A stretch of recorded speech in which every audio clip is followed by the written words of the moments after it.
Hello, everyone, and welcome to the Juliet Hampton Morgan Memorial Library Teen Talk Tuesdays. My name is Mike Breen, and I hope you enjoy the show today. For today, we're going to do something a little bit special. I am a humongous fan of the Chronicles of Narnia series, and I wanted to feature the first chronological book in the series, which is The Magician's Nephew by C.S. Lewis. We'll be going over the first chapter today, so please sit down and enjoy the show. The Magician's Nephew. Chapter 1. The Wrong Door. This is a story about something that happened long ago when your grandfather was a child. It is a very important story because it shows how all the comings and goings between our own world and the land of Narnia first began. In those days, Mr. Sherlock Holmes was still living in Baker Street, and the Bastables were looking for treasure in the Lewisham Road. In those days, if you were a boy, you had to wear a stiff Eton collar every day. And schools were usually nastier than now, but meals were nicer, and as for sweets, I won't tell you how cheap and good they were, because it would only make your mouth water. And in those days there lived in London a girl called Polly Plummer. She lived in one of a long row of houses which were all joined together. One morning she was out in the back garden with a boy scrambled up from the garden next door and put his face over the wall. When a boy scrambled up from over the garden next door and put his face over the wall. Polly was very surprised because up till now there had never been any children in that house. Only Mr. Ketterley and Miss Ketterley, a brother and a sister, old bachelor and old maid, living together. So she looked up, full of curiosity. The face of the strange boy was very grubby. It could hardly have been grubbier if he had first rubbed his hands on the earth and then had a good cry and dried his face with his hands. As a matter of fact, this was very nearly what he had been doing. "Hello," said Polly. "Hello," said the boy. "What's your name?" "Polly," said Polly. "What's yours?" "Diggory," said the boy. "I say, what a funny name," said Polly. "It isn't half as funny as Polly," said Diggory.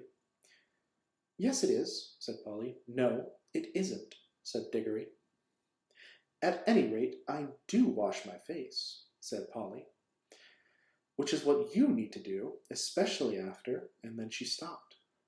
She was going to say, "after you'd been blubbing," but she thought that wouldn't be polite. "All right, I have then," said Diggory, in a much louder voice, like a boy who was so miserable that he didn't care who knew he had been crying. "And so would you," he went on, "if you'd lived all your life in the country and had a pony and a river at the bottom of the garden, and then been brought to live in a beastly hole like this." "London isn't a hole," said Polly indignantly. But the boy was too wound up to take notice of her, and he went on. "And if your father was away in India, and you had come and lived with an aunt and an uncle who's mad, how would you like that? And if the reason was that they were looking after your mother, and if your mother was ill and going to die," then his face went the wrong sort of shape, as it does if you're trying to keep back your tears. "I didn't know. I'm sorry," said Polly humbly. And then, because she hardly knew what to say, and also to turn Diggory's mind to cheerful subjects, she asked, "Is Mr. Ketterley really mad?" "Well, either he's mad," said Diggory, "or there's some other mystery. He has a study on the top floor, and Aunt Letty says I must never go up there. Well, that looks fishy to begin with. And then there's another thing.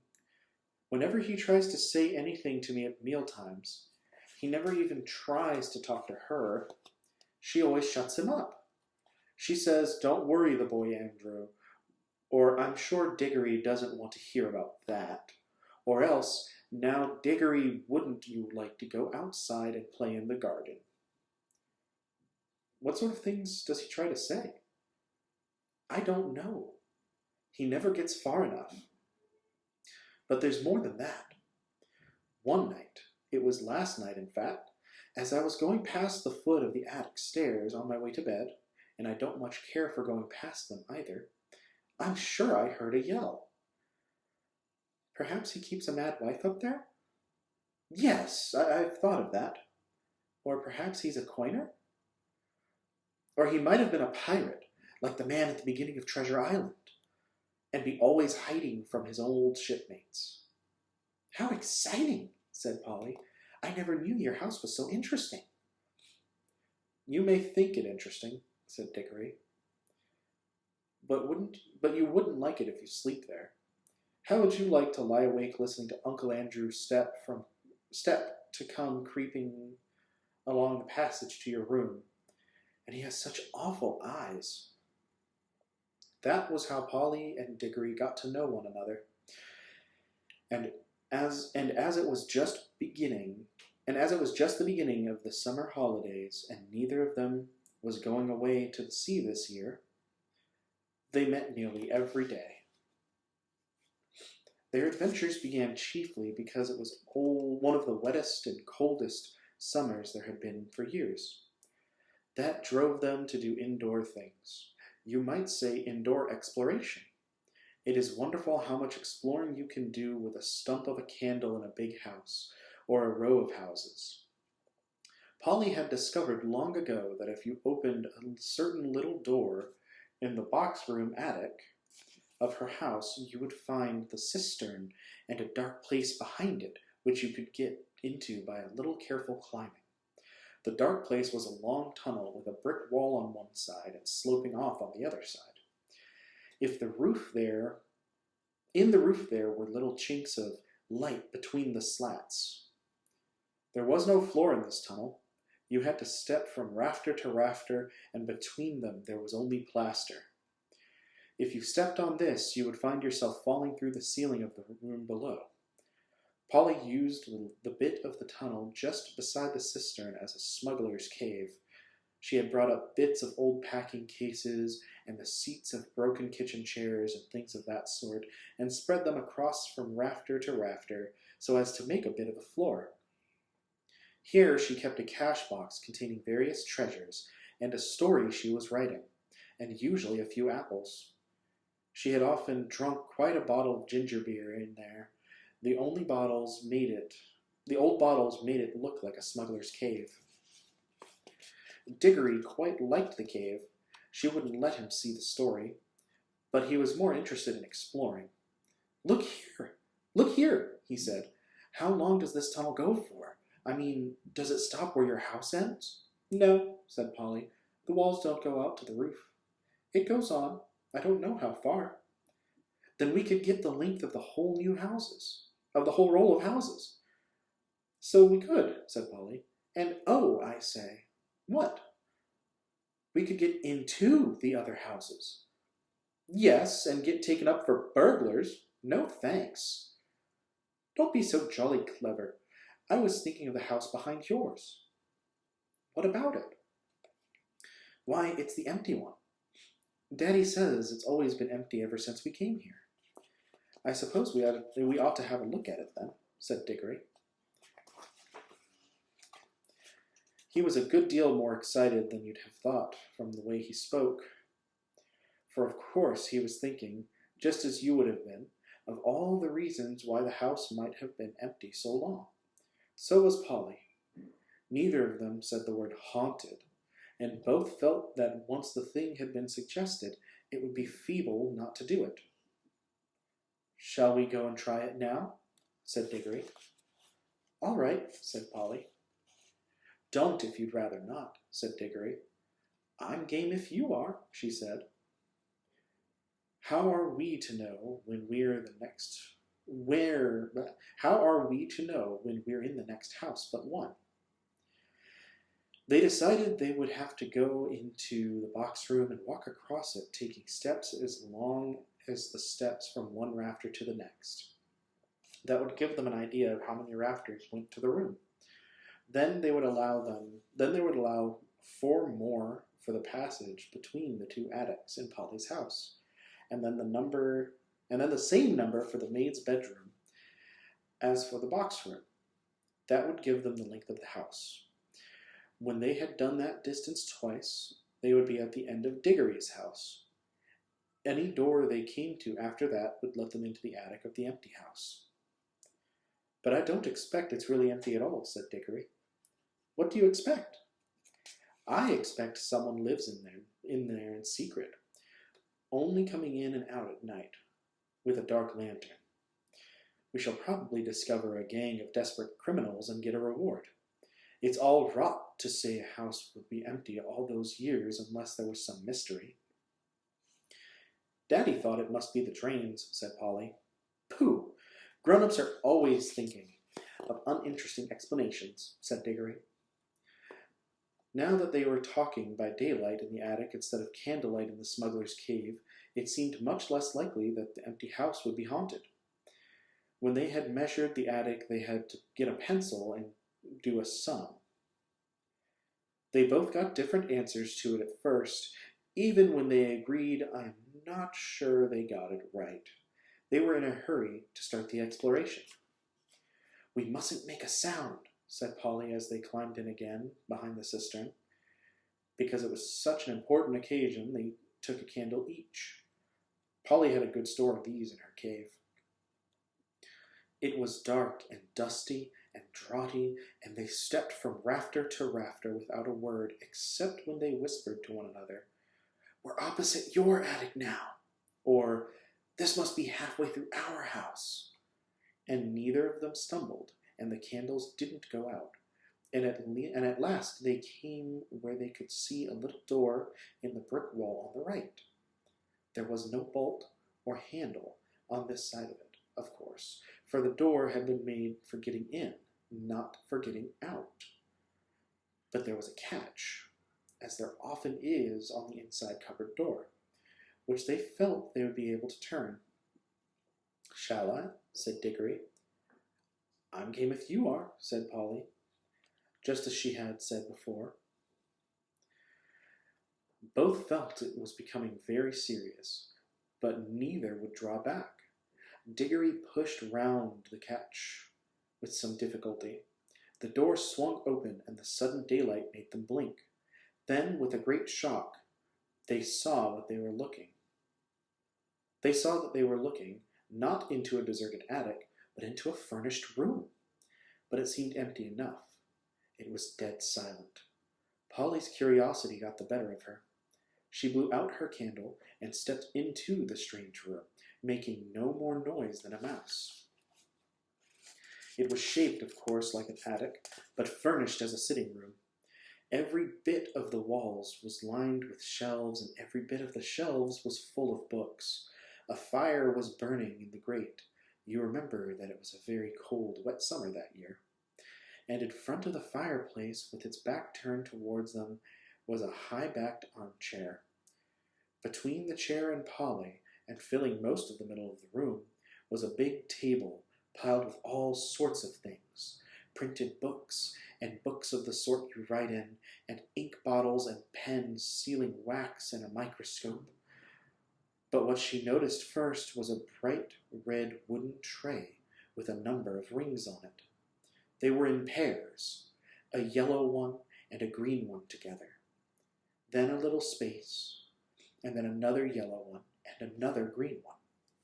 They were no bigger than ordinary rings, and no one could help noticing them because they were so bright. They were the most beautifully shiny little things you can imagine. If Polly had been very little younger, she would have wanted to put one in her mouth. The room was so quiet that you noticed the ticking of the clock at once, and yet, as she now found, it was not absolutely quiet either.